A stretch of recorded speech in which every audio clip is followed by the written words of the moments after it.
Das heutige Video beginnt mit einer Hydrationstabelle. Hast du genug Wasser getrunken?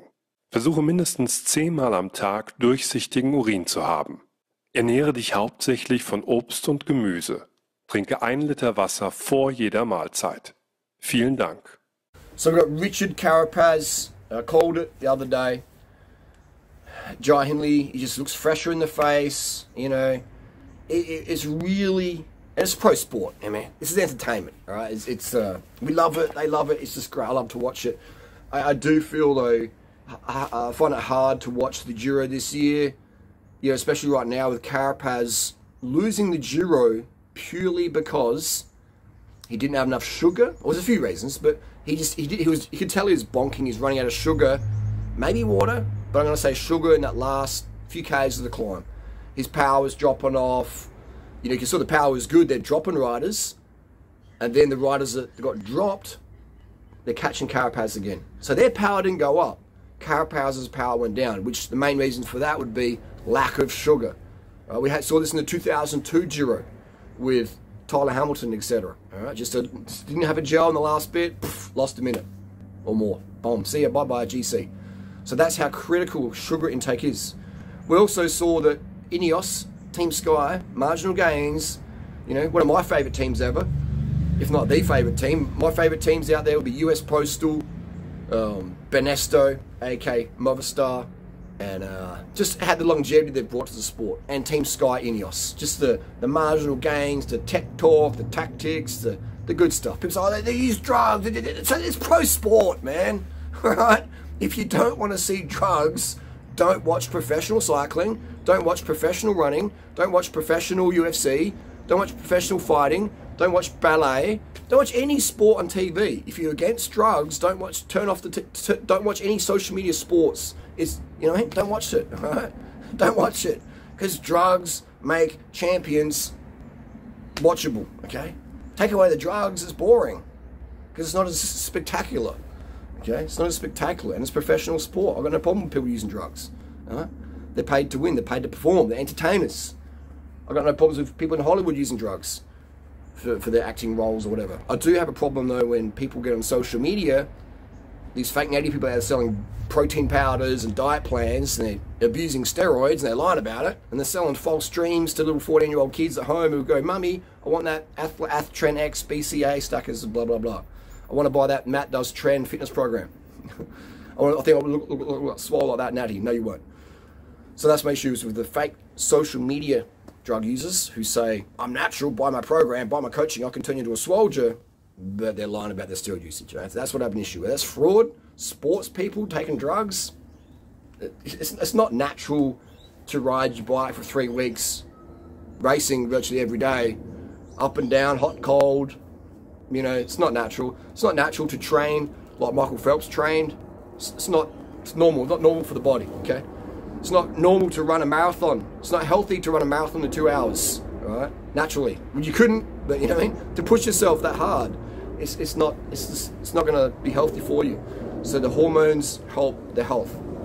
Okay, it's just reality. But I lose people straight away when I talk about the truth. People don't like that truth. They want even fairy tale land. So anyway, so Ineos, they lost the Giro. I don't know why Ineos has gone to disc brakes. I don't know why. I don't know why, because they're the biggest budget team, aren't they? So why are they going down in performance tech? Why are they taking disc brakes, mountain bike brakes, and putting on a road bike? I'm just like, what? You know? We saw Egan, the vegan Bernal, win the 2020 Giro. Sorry, 2019 Giro, 2020 Giro, in the wet, all right? And then we saw Tao Gagahagen win the Giro with rim brakes, you know? Egan in rim brakes in the wet, Tao rim brakes. And then this year, why won't we do the same template? Why are we going disc brakes? Carapaz doesn't need disc brakes. Disc brakes are dangerous. Skinny little tyre, small contact patch, high speed brake, crash, skidding out. Look at all the skids and crashes this year in the Giro. Look at Pozzovivo. Look at Pozzovivo you know, crashed out, injured, just, you know, I don't like seeing that. I don't like seeing the athletes crashing because of their equipment. I don't like seeing the athletes losing a win because of a sponsor's greed to make more money off idiots who think disc brakes and road bikes are better. Disc brakes on dirt bikes, yes. Disc brakes on gravel tyres, yes. Disc brakes on downhill bikes, fat tyres, yes. Disc brakes on motorbikes with a tyre like that, yes. With a skinny little rim brake tyre like this, right? Disc brakes are dangerous. So it's sad to see. And Hindley lost the Giro, you know, in 2020 because of disc brakes. If he had rim brakes in his Cervelo, he would have done that 39-second gap, whatever it was, closed it, no worries, over the course of 3 weeks.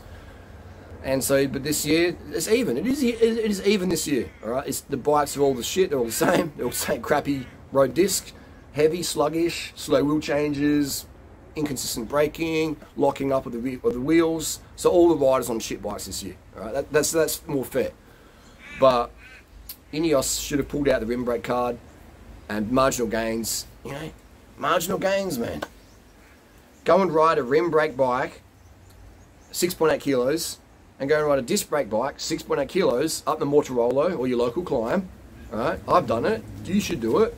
And the heavy wheels with the extra spokes slows you down. It's slower, okay? Extra 10, 20, 30 watts maybe, depends on the wind direction. All right, that's extra watts you have to push out. Over 3 weeks, you lose, okay? So, anyway, that's the deal. Great entertainment. I don't like seeing the riders crash because of dodgy riding. I don't like seeing the riders crash because of dodgy equipment. Pro cycling is dangerous enough as it is. These athletes are nothing but pawns for the big brands. The big brands don't care. If you crash out, end up in a wheelchair, or get busted for the drugs that you have to take to push those watts per kilo, the big brands don't care. They just cut you loose, see you later, next in line. Next Russian in line, next Belgian kid in line, next French kid in line, next Italian kid in line. Boom, your replacement's here. Bye-bye, thanks for nothing, see you later. You're a drug user. We don't deal with drug users. We knew all along, but... So that's, you know, it's cutthroat. So I don't like seeing that cyclists are just chewed up and spat out. You know? It's, that's what we live in. The world is full of corruption, etc. And people, I don't watch cycling because it's dirty, mate. Cycling's probably the cleanest of the clean. At least we actually do some drug testing. Not that we should, but we do drug testing. UFC, look at CrossFit, you know. You got women looking like Matt does Trent, you know, and claiming natty, you know, and it's, but it's okay, it's CrossFit, it's entertainment. I'm just saying though, if you don't like drugs, then don't watch any pro sport, okay? Just look at the world, stop using coffee, stop using coffee at your workplace. Well, that's not a drug. I drink coffee so I can work better at the office. I take an aspirin, I've got a headache so I can stay at work. That's not performance-enhancing drugs. Yes, it is. Or it's legal. No, it's still a drug, man. You're taking a drug to perform better at work. That's a performance-enhancing drug. I don't care if it's legal or illegal or TUE or prescription or from Dr. Voodoo, whoever in Zawali land. Right? You're taking a drug to enhance your performance. It's a PED, okay? Take it if you want, but don't be going... Oh, you take drugs. Lance Armstrong, blah, blah, blah, takes drugs. But you're taking drugs to do shit. Perform better, okay? So you can't point the finger if you're doing the same shit. That's the deal.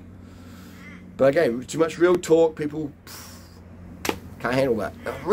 This guy's angry. Angry. No, it's just real talk, all right? It's real talk. I'm not angry. I'm talking real shit here. That's the deal. But yeah, Giro 2022. Entertaining. Get rid of the disc brakes. They're hurting riders. They're shit. They're unnecessary. But hey, the world's getting more cutthroat. Cycling industry is getting more corrupt. You got these big, fat, greedy corporate people in cycling now taking over, and the prices they're charging on shit. It's absolute joke. Absolute joke. Thankfully, there's a lot of rim brake bikes out there. Super, super cheap. Super good condition. If you want a deal, join my coaching group, durianrider.com. We'll get you on an old Lance Armstrong team bike style. Get you on a really good product. And super cheap. Super cheap.